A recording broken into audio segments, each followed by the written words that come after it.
تو last lectures میں ساری فائنینشیل ریشوز ڈسکس کرنے کے بعد اب ہم اس نتیجے پہ پہنچے ہیں کہ اس فائنینشیل ریشوز کی فرم کے اندر کیا کیا امپورٹنس ہیں اور فرم کے باہر کیا کیا امپورٹنس ہیں، جو کہ ہم پہلے بھی ڈسکس کر چکے ہیں۔ دوبارہ اس لیے ڈسکس کر رہے ہیں تاکہ آپ کی یاد دہانی ہو جائے اور آپ کو بہتر سمجھ آ جائے، کیونکہ ابھی ہم ریشو ساری ڈسکس کر چکے ہیں تو آپ کو بہتر سمجھ آئے گی کہ کس کس ریشو سے کیا کیا فائدہ ہوتا ہے۔ جیسے کہ ہم نے پہلے ڈسکس کیا کہ فرم کے اندر کے رہتے ہوئے جو مینیجرز ہوتے ہیں ان کے لیے ریشوز یہ کیسے کیسے بینیفیشیل ثابت ہوتی ہیں۔ جیسے کہ پہلا فائدہ یہ ہوتا ہے کہ ان کو ڈیفیشنسیز پتہ چل جاتی ہیں فرم کی پرفارمنس ریلیٹڈ، کہ فرم کی کہاں ڈیفیشنسیز ہیں، مطلب اس کی کاسٹ زیادہ ہے، اس کے آپریٹنگ ایکسپنسز زیادہ ہیں، یا وہ ایسٹ مینجمنٹ ٹھیک سے نہیں کر رہی ہے۔ تو یہ سارا کچھ ان کو ریشو سے پتہ چلتا ہے۔ اس کے بعد امپلائی کی پرفارمنس پتہ چلتی ہے۔ اب وہ کیسے پتہ چلتی ہے؟ وہ ایسٹ مینجمنٹ سے پتہ چلتی ہے کہ اگر فرم کے مختلف ڈویژنز ہیں، مختلف ڈپارٹمنٹس ہیں، ایک ڈپارٹمنٹ کی میں ایسٹ مینجمنٹ اچھی جا رہی ہے، وہاں کے ایسٹ اچھا ریٹرن پروڈیوس کر رہے ہیں، ایک ڈپارٹمنٹ کے نہیں کر رہے۔ اب ایسٹ نے خود سے تو کام کرنا نہیں ہے، ڈیفینیٹلی اس کو کسی نہ کسی امپلائی نے آپریٹ کرنا ہے۔ اٹ مینس وہاں کے امپلائی کی پرفارمنس اچھی نہیں ہے، وہ کسی وجہ سے بھی ہو سکتی ہے۔ اسی طریقے سے اسی ریشو کے تھرو آپ فرم کے مختلف ڈپارٹمنٹس کی ڈویژنس کو بھی آپس میں کمپیئر کر سکتے ہیں، ان کی پرفارمنس کو، ان کے ایسٹ مینجمنٹ کو، ٹھیک ہے۔ اس کے علاوہ آپ ان ریشوز کو یوز کرتے ہوئے کسی بھی نیو پروجیکٹ میں اگر آپ نے انویسٹمنٹ کرنی ہے تو اس کی آپ فائنینشیل پلان بنا سکتے ہیں، اس کی فائنینشیل پروجیکشنز کر سکتے ہیں، کیونکہ آپ کو اپنی ویکنیسز، اسٹرینتھ سارا کچھ پتہ چل جاتا ہے، اور اس کے ساتھ ساتھ آپ کو اپنے کمپیٹیٹرز کی اسٹرینتھ کا بھی پتہ چل جاتا ہے۔ جب آپ انہی ریشوز کے تھرو آپ جب اپنے آپ کو کمپیئر کرتے ہیں اپنے کمپیٹیٹرز کے ساتھ کہ انڈسٹری میں جو میرے ساتھ کے دوسرے لوگ ہیں ان کی کیا ریشوز آ رہی ہیں یہ، اور میری کیا ریشوز آ رہی ہیں، اس سے آپ کو پتہ چلتا ہے کہ کون سی چیز میں آپ بہتر جا رہے ہیں اپنے کمپیٹیٹر سے، اور کون سی چیز میں آپ بہتر نہیں، ویک جا رہے ہیں۔ اسی طریقے سے کہ جو آپ کے سپلائرز ہوتے ہیں، ٹھیک ہے، ان کو بھی آپ ایویلیویٹ کر سکتے ہیں انہی ریشوز کے تھرو۔ تو کٹنگ شارٹ، فرم کے اندر رہتے ہوئے ایک جو مینجمنٹ ٹیم ہوتی ہے اس کے لیے نمبر آف بینیفٹس ہیں ان ریشوز کے، مطلب ان ریشوز سے وہ ایزیلی انالیسس کر سکتے ہیں اپنی ہی فرم کا، اپنے ہی ڈویژنس کے ساتھ بھی، اور باہر کی کمپنیز کے ساتھ بھی، جس کی بیس پہ پھر وہ کریکٹیو ایکشنز لیتے ہیں، جہاں جہاں کوئی کمی کوتاہی ہوتی ہے اس کو ٹھیک کرتے ہیں، اور جہاں اچھی پرفارمنس ہوتی ہے اس کو مزید بہتر کرتے ہیں۔ ان کو پتہ چل جاتا ہے کہ ہم کس ایریا پہ فوکس کی ریکوائرمنٹ ہے۔ اسی طریقے سے آؤٹ سائڈ دی فرم جو لینڈرز ہوتے ہیں ان کو پتہ چل جاتا ہے، جیسے کہ میں نے آپ کو بتایا کرنٹ ریشو وغیرہ ہو گئی، اس کے علاوہ ایسٹ ٹیسٹ ریشو ہو گئی، جو آپ کے آپریشنز ریلیٹڈ ریشوز ہیں وہ آپ کے لینڈرز کے لیے بڑی فائدہ مند ہوتی ہیں۔ ان کو ان سے پتہ چلتا ہے کہ اس کمپنی کو مزید لون دینا چاہیے کہ نہیں دینا چاہیے، مطلب اگر اس کی کرنٹ ریشو اچھی آ رہی ہے، یہ اپنے واجبات میٹ کر سکتی ہے تو اس کو لون دینا چاہیے، نہیں اچھی آ رہی تو نہیں دینا چاہیے۔ اور انہی ریشوز کے تھرو آپ کی کریڈٹ ریٹنگ بھی بنتی ہے۔ جو کریڈٹ ریٹنگ ایجنسیز ہوتی ہیں وہ انہی ریشو انالیسس کے تھرو ہی آپ کی کریڈٹ ریٹنگ کو ڈٹرمن کرتی ہیں اور آپ کی رینکنگ کرتی ہیں اسی حساب سے کہ آپ کس رینکنگ میں آ رہے ہیں، ٹاپ میں آ رہے ہیں، مڈل میں آ رہے ہیں، باٹم میں آ رہے ہیں، اسی حساب سے آپ کی رینکنگ ہوتی ہے۔ اسی طریقے سے یہ تمام ریشوز جتنی بھی ہیں یہ ساری کی ساری بینیفیشیل ہوتی ہیں انویسٹرز کے لیے، جیسا کہ ہر ریشو کے ساتھ ساتھ میں نے آپ کو بتایا کہ انویسٹر کن چیزوں میں زیادہ انٹرسٹڈ ہوتا ہے اور وہ کن چیزوں کی طرف سٹیپ بائی سٹیپ بڑھتا ہے۔ تو یہ ساری کی ساری ریشوز انویسٹر کو یہ ڈیسائیڈ کرنے میں مدد دیتی ہیں کہ اس نے اس کمپنی میں انویسٹ کرنا ہے یا نہیں کرنا ہے۔ اور اسی طریقے سے جو آپ کے سپلائرز ہوتے ہیں جن سے آپ سامان اٹھاتے ہیں، را مٹیریل وغیرہ اٹھاتے ہیں، ان کو بھی انہی ریشوز کے تھرو ہی پتہ چلتا ہے کہ آپ کی کمپنی کو آپ مزید کریڈٹ ٹرمز دینی چاہیے نہیں دینی چاہیے۔ یہ ڈیپینڈ کرتا ہے کہ آپ کا اکاؤنٹنگ سائیکل کتنا اچھا چل رہا ہے، آپ کتنا ایفیشینٹلی اس چیز کو مینیج کر رہے ہو، اپنے اکاؤنٹس پیبل ٹائم پہ دے رہے ہو، ادھار ٹائم پہ اتار رہے ہو۔ تو یہ ساری چیزیں جو کہ لیکوڈیٹی ریشوز کے تھرو آپ کے سپلائرز کو پتہ چلتی ہیں، اور وہ اسی بیس پہ اپنے ڈیسیجن کرتے ہیں۔ تو اس طریقے سے مطلب آپ کو یہ پتہ چلا کہ ان ریشوز کی کتنی امپورٹنس ہے ود ان دی فرم بھی اور آؤٹ سائڈ دی فرم بھی، اور فارم سے جڑے ہر انڈیویجول کو، جتنے بھی سٹیک ہولڈرز ہیں، ہر انڈیویجول کے لیے یہ ریشوز فائدہ مند ہے۔ ہر بندہ اپنے کام سے ریلیٹڈ یہاں سے کوئی نہ کوئی ریشو نکال کے اور اپنے کام کی انفارمیشن نکال سکتا ہے اس سے۔ اب جہاں اتنے فائدے ہیں ریشوز کے، وہاں کچھ لمیٹیشنز بھی ہیں ریشوز کی۔ تو مطلب ہر چیز کے فائدے نقصانات ساتھ ساتھ چلتے ہیں، تو ریشوز کے بھی کچھ نقصانات آپ نہیں کہہ سکتے، لیکن کچھ لمیٹیشنز ہیں۔ کچھ چیزیں ایسی ہیں جن کو ہم اگنور کر رہے ہوتے ہیں ریشوز کیلکولیٹ کرتے وقت یا ریشوز کے اوپر ڈیسیجن کرتے وقت، ان کو بھی مد نظر رکھنا بہت ضروری ہوتا ہے، کیونکہ ریشو جسٹ ایک اکاؤنٹنگ نمبر ہے۔ وہ جسٹ آپ کو کسی بھی فگر کے اوپر بیسڈ ایک اکاؤنٹنگ نمبر ہے۔ وہ باقی فیکٹرز کو، جو کہ کوانٹیٹیو فیکٹر نہیں ہوتے، کوالیٹیٹیو فیکٹرز ہوتے ہیں، وہ ان کو کاؤنٹ ہی نہیں کر رہا ہوتا۔ تو اس طریقے سے اب ہم نے دیکھنا ہے کہ ریشوز کی کیا کیا لمیٹیشنز ہیں، اور جب بھی ہم نے ریشو انالیسس کی بیس پہ ڈیسیجن کرنا ہو تو ہم ان لمیٹیشنز کو بھی سامنے رکھیں، ان لمیٹیشن کو مد نظر رکھتے ہوئے ان کو انٹرپریٹ کریں، اور اسی حساب سے اپنے انویسٹنگ ڈیسیجن، فائنینسنگ ڈیسیجن اسی حساب سے لیں۔ یا پھر اگر ہم کسی کمپنی کی مینجمنٹ میں ہیں تو مینیجریل ڈیسیجن، انویسٹمنٹ ڈیسیجن، یا ہم نے کوئی نیو پروجیکٹ شروع کرنا ہے تو اسی حساب سے ہم اپنے ڈیسیجنز لیں۔ ہم اپنے سامنے ان لمیٹیشنز کو بھی رکھیں۔ تو یہ 6 لمیٹیشنز ہمارے کورس میں ڈسکس کی گئی ہیں۔ تو ہم سب سے پہلی لمیٹیشن سے سٹارٹ کرتے ہیں، اس کو لے کے چلتے ہیں۔ تو سب سے پہلی بات، identifying the industry of the firm, کہ ہم ریشوز کی بنا پہ ایک فرم کا جن دوسری فرمز کے ساتھ موازنہ کر رہے ہیں، ہمیں پہلے یہ آئیڈینٹیفائی کرنا ہوتا ہے کہ جس فرم کا ہم موازنہ کر رہے ہیں وہ کس انڈسٹری سے ریلیٹڈ ہے۔ اسپیشلی یہ ہمارے لیے تب بہت زیادہ مشکل ہو جاتا ہے جب کوئی ایک کمپنی یا گروپ آف کمپنیز ہو، جو ایک بڑی کمپنی ہو، وہ ملٹیپل انڈسٹریز میں کام کر رہی ہو۔ جیسے کہ اب پاکستان میں اگزامپل ہے اینگرو کی، اب اینگرو فوڈز بھی ہے، اینگرو فرٹیلائزرز بھی ہے۔ تو اسی طریقے سے ہم مطلب اور بھی کافی ساری کمپنیز کی اگزامپل لے سکتے ہیں جو کہ ملٹیپل انڈسٹریز میں کام کر رہی ہوتی ہیں۔ جیسے ابھی اگر آپ کو میں ایک چھوٹی سی اگزامپل دے دوں سیمسنگ کی، تو سیمسنگ LEDs بھی بناتا ہے، سیمسنگ کے اسپیکرز بھی آتے ہیں، سیمسنگ کے موبائل فونز بھی آتے ہیں۔ تو ہم جب بھی سیمسنگ کمپنی کا موازنہ کریں گے کسی کمپنی کے ساتھ، تو یہ بالکل زیادتی ہوگی کہ ہم سیمسنگ کمپنی کا موازنہ صرف اور صرف کسی اور موبائل کمپنی کے ساتھ کر رہے ہیں، کیونکہ اس کی ارننگز میں یا اس کے ڈیٹ میں یا اس کی ہر چیز میں باقی چیزوں کا ایفیکٹ بھی شامل ہوگا۔ تو ہم نے خود آئیڈینٹیفائی کرنا ہے کہ ہم کس انڈسٹری سے موازنہ کر رہے ہیں، اور پھر صرف اسی سے ریلیٹڈ اس ڈویژن کا موازنہ کریں گے، اس کمپنی کے پوری کمپنی کا موازنہ نہیں کریں گے۔ لیٹ سپوز اگر ہم سیمسنگ کمپنی کا موازنہ کر رہے ہیں اوپو کے ساتھ، تو ہم سیمسنگ کے اندر جو ان کی موبائل انڈسٹری ہے، جو موبائل کمپنی ہے، صرف اس کی ارننگ لیں گے، نہ کہ پوری کی پوری سیمسنگ گروپ آف کمپنیز کی ارننگ لے کے اس کا موازنہ کریں گے۔ تو یہ پہلی لمیٹیشن ہے آئیڈینٹیفائنگ دی انڈسٹری والی، اور یہی چیز یہاں پہ ڈیفائن بھی کی گئی ہے سلائیڈ میں بھی، کہ some time it is difficult to determine the industry to which a firm belongs when the firm engages in multiple lines of business, جیسے کہ میں نے آپ کو بتایا۔ In this case you must select your own set of peer firms and construct your own norms. اب اس کی سب سے بڑی اگزامپل ہے انڈیا کی ٹاٹا گروپ آف انڈسٹریز، جو کہ ایک نمک کے پیکٹ سے لے کے 22 ویلر ٹرک تک ہر چیز پروڈیوس کرتی ہے۔ تو یہ سب سے بڑی اگزامپل ہے اس صورتحال میں، کہ مطلب اگر ہم نے ٹاٹا انڈسٹریز کی کسی بھی فرم کا کسی کے ساتھ موازنہ کرنا ہے، تو ہم وہ کنسرن سیکشن اٹھائیں گے، وہ کنسرن ڈویژن اٹھائیں گے، پھر اس کا موازنہ کریں گے، نہ کہ پوری کی پوری ٹاٹا انڈسٹریز کا۔ اب دوسری لمیٹیشن، کہ جب بھی ہم کسی فرم کا موازنہ اس کی انڈسٹری سے کر رہے ہوتے ہیں، تو ہم یہ چیز بھول جاتے ہیں کہ جو انڈسٹری ہمیں ویلیو دے رہی ہوتی ہے وہ جسٹ ایک اپروکسیمیشن ہوتی ہے انڈسٹری کی ویلیوز، جو کہ اوور آل انڈسٹری کو دیکھتے ہوئے ایک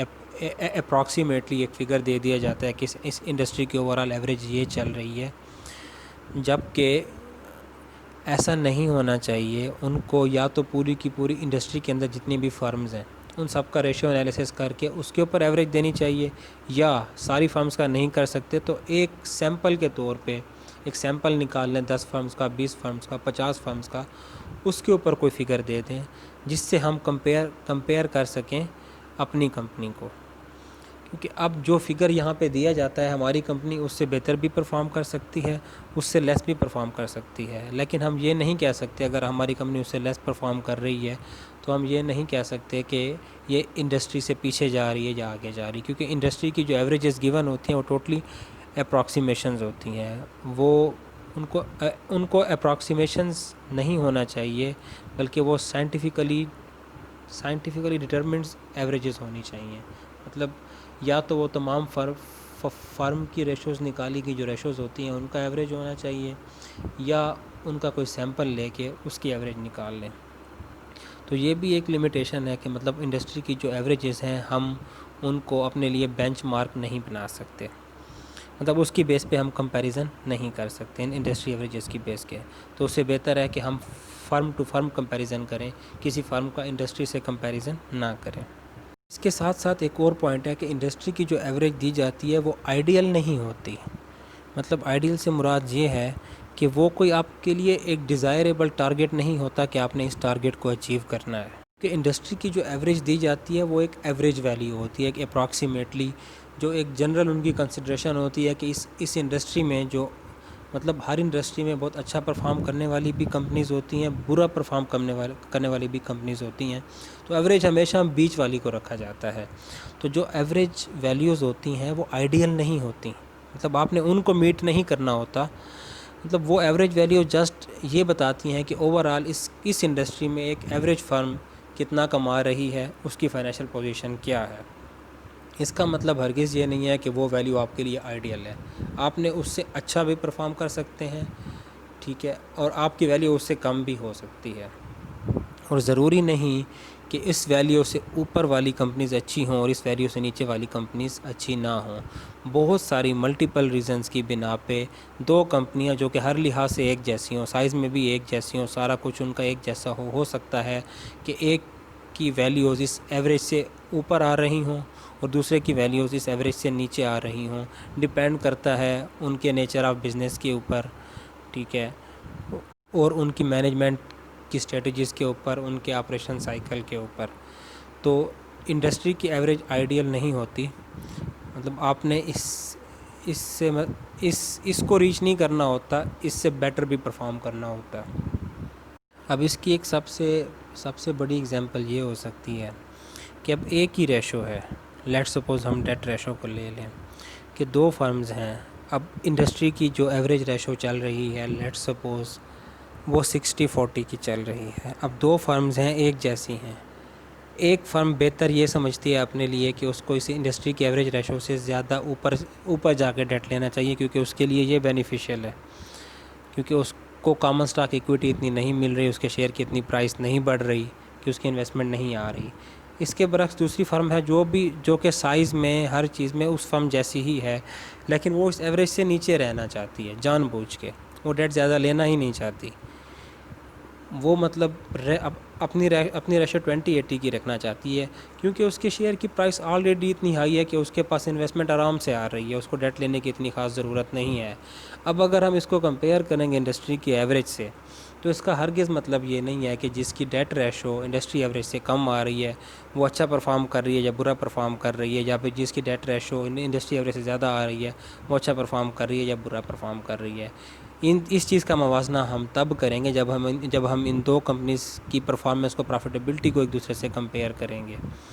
اس چیز کو ہم انڈسٹری کی ایوریج سے کمپیئر نہیں کر سکتے، کیونکہ انڈسٹری کی ایوریج جو ہے وہ آئیڈیل نہیں ہوتی، وہ فرم ٹو فرم ویری کرتی ہے. مطلب کسی بھی فرم نے اس کو اپنا آئیڈیل یا پھر ٹارگیٹ نہیں بنانا ہوتا.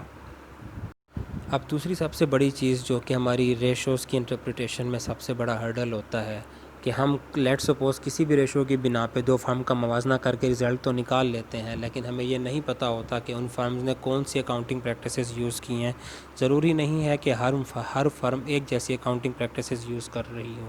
لیٹ سپوز اب جیسے ہمیں پتہ ہے کہ ڈیپریسیشن کے بہت سارے میتھڈز ہیں، مختلف میتھڈز ہیں. اب کوئی فرم کوئی میتھڈ یوز کر رہی ہوگی، کوئی فرم کوئی میتھڈ یوز کر رہی ہوگی. ایک میتھڈ کے تھرو ڈیپریسیشن سلولی بڑھتی ہے، تو ایک میتھڈ کے تھرو جیسے کہ میکرز میتھڈ ہے، اس میں ڈیپریسیشن ڈیسینڈنگ آرڈر میں آتی ہے، مطلب سب سے پہلے ایسٹ جو ہے سب سے زیادہ ڈیپریسیٹ ہوتا ہے، پھر آہستہ آہستہ کم ہوتا آتا ہے۔ طریقے سے کہ جب ہم اس کمپنی کی ریشوز نکالیں گے تو اس چیز کا فرق اس کی ریشوز پہ بھی پڑے گا، ظاہر ہے ایسٹ کی ویلیو کم زیادہ ہوتی رہے گی، تو اسی طریقے سے اس کی ریشوز میں فرق پڑے گا، تو ہو سکتا ہے ہمارا ڈیسیجن اس کی بیس پہ غلط بھی ہو جائے کہ جس فرم کو ہم بہتر سمجھ رہے ہوں یا جس فرم کو ہم کم تر سمجھ رہے ہوں وہ فرم اچھا پرفارم کر رہی ہو، تو ہمارے لیے یہ مد نظر رکھنا بھی ضروری ہوتا ہے کہ فرم کی اکاؤنٹنگ پریکٹسز کیا چل رہی ہیں، کہ تاکہ ہم دونوں کی بیس ایک کریں پھر کمپیئر کریں اس چیز کو۔ جب دو چیزوں کی بیس ایک ہوتی ہے پھر ان دو چیزوں کو کمپیئر کیا جاتا ہے، جب دو چیزوں کی بیس ڈیفرنٹ ہو پھر ان چیزوں کو کمپیئر ہم نہیں کر سکتے۔ اب ایک اور فلا بھی پایا جاتا ہے فائنینشیل ریشوز میں، ٹھیک ہے، کیونکہ ہم تو جسٹ فائنینشیل ریشوز سے صرف ایک پرسپیکٹیو دیکھ رہے ہوتے ہیں، تصویر کا ایک ہی رخ دیکھ رہے ہوتے ہیں، ہم دوسرا رخ نہیں دیکھ رہے ہوتے، تو فائنینشیل ریشوز بہت زیادہ بھی مطلب بہت زیادہ ہائی لیول کی بھی ہو سکتی ہے، کوئی بھی ریشو بہت زیادہ لو لیول کی بھی ہو سکتی ہے، اور اس کے پیچھے کوئی بھی ریزن ہو سکتا ہے، لیکن چونکہ ہم اس کو انٹرپریٹ صرف ایک کی انداز سے کر رہے ہوتے ہیں تو وہ ہمیں غلط ڈیسیجن کی طرف لے کے جاتی ہے۔ لیٹ سپوز کہ ایک فرم ہے، اس کی کرنٹ ریشو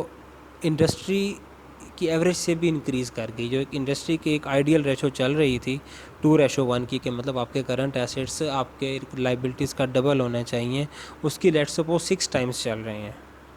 اب ہم جب اس کی انٹرپریٹیشن کریں گے ریشو کے حساب سے تو ہم اس کو کہیں گے ایکسیس لیکویڈیٹی، یہ تو بہت اچھی ریشو ہے کہ مطلب اس کے پاس اتنے زیادہ ایسٹ پڑے ہیں کہ یہ اتنے ٹائمز اپنے لائبلٹیز کو میٹ کر سکتا ہے۔ اب ہمارے نزدیک یہ فرم سب سے اچھی ہوگی انویسٹمنٹ کرنے کے لیے، لیکن اس کے برعکس تصویر کا دوسرا رخ یہ بھی ہو سکتا ہے کہ اتنا سارا کیش وہ کمپنی جو اپنے پاس کرنٹ ایسٹ میں لے کے بیٹھی اور یوز نہیں کر رہی، کیونکہ یہ کیش کرنٹ ایسٹ ہوتا ہے اور یہ ارننگ ایسٹس میں نہیں آتا، جیسا کہ میں آپ کو بتا چکا ہوں ارننگ ایسٹ فکس ایسٹس ہوتے ہیں، اٹ مینز وہ اس پیسے کو کہیں نہ کہیں لگا کے اس سے بھی پروفٹ کما سکتی ہے، اور وہ نہیں کما رہی، وہ اپنے پاس لے کے بیٹھی اور وہ پیسہ یوز لیس ہے، مطلب کرنٹ ریشو 2:1 کی انف ہوتی ہے، آپ کے لائبلٹیز کے اگینسٹ آپ کے پاس ڈبل کیش ہو دیٹ از انف، لیکن لائبلٹی کے اگینسٹ آپ کے پاس 6 ٹائم زیادہ کیش ہو وہ آپ کی نااہلی ہے، آپ اس 6 ٹائم زیادہ کیش کو کہیں نہ کہیں انویسٹ کریں تاکہ آپ اس سے بھی پروفٹ کمائیں۔ تو یہ بھی ایک ڈرا بیک ہے ریشوز کا کہ ہم اس بیس پہ جو ہم ڈیسیجن دے دیتے ہیں کرنٹ ریشو کا کہ جی یہ بہت اچھی ہے، اس کے اندر انویسٹمنٹ کرنی چاہیے، جبکہ اس کا تصویر کا دوسرا رخ یہ ہے کہ اس سے اس کی پروفیٹیبلٹی کم ہو رہی ہے، اگر یہ چیز کہیں وہ انویسٹ کرتی تو اس کی پروفیٹیبلٹی بڑھتی، مطلب کرنٹ ریشو ان ایکسپیکٹڈلی یا ایب نارملی ہائی ہونا بھی اچھا نہیں ہوتا، یہ آپ کی پروفیٹیبلٹی کو کم کرتا ہے۔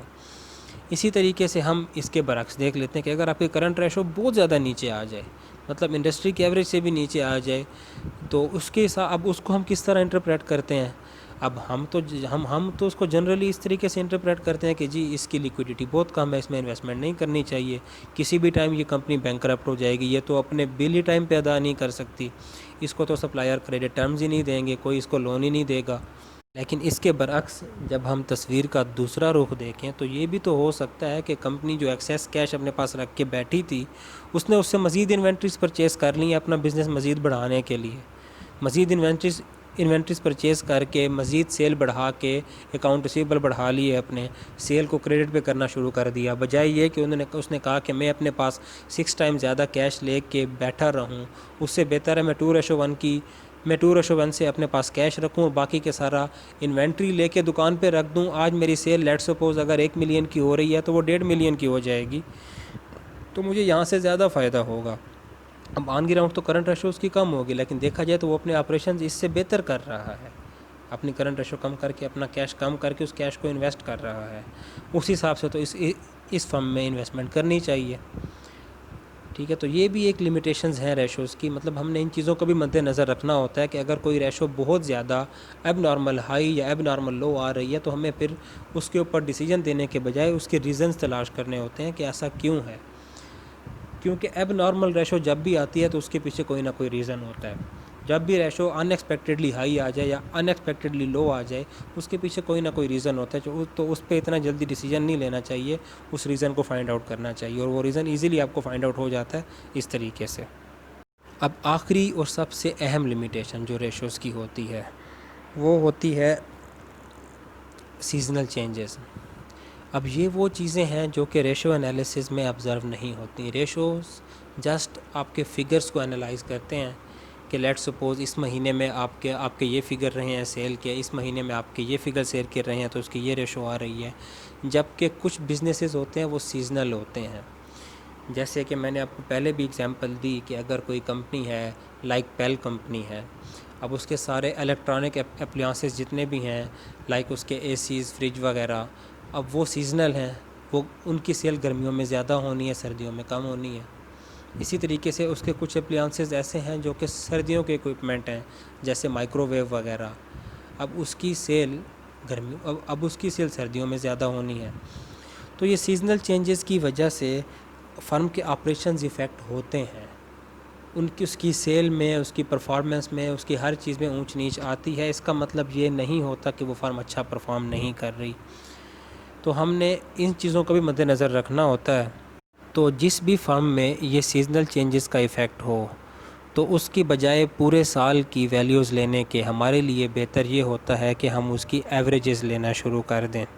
کہ مطلب بجائے ہم پورے سال کی ویلیو لیں اور اس میں ویریشنز آ رہی ہوں کہ جی گرمیوں میں ریٹ زیادہ ہوں مطلب اس کی کمائی زیادہ ہو، سردیوں میں ریٹ کم ہوں کمائی کم ہو رہی ہے، تو ہم اس کی چھوٹی چھوٹی ایوریجز لینا شروع کر دیں۔ مطلب ہم اس کا منتھلی ڈیٹا لینا شروع کر دیں، ہم منتھلی ایوریج پہ چلنا شروع کر دیں، یا کوارٹرلی ایوریج پہ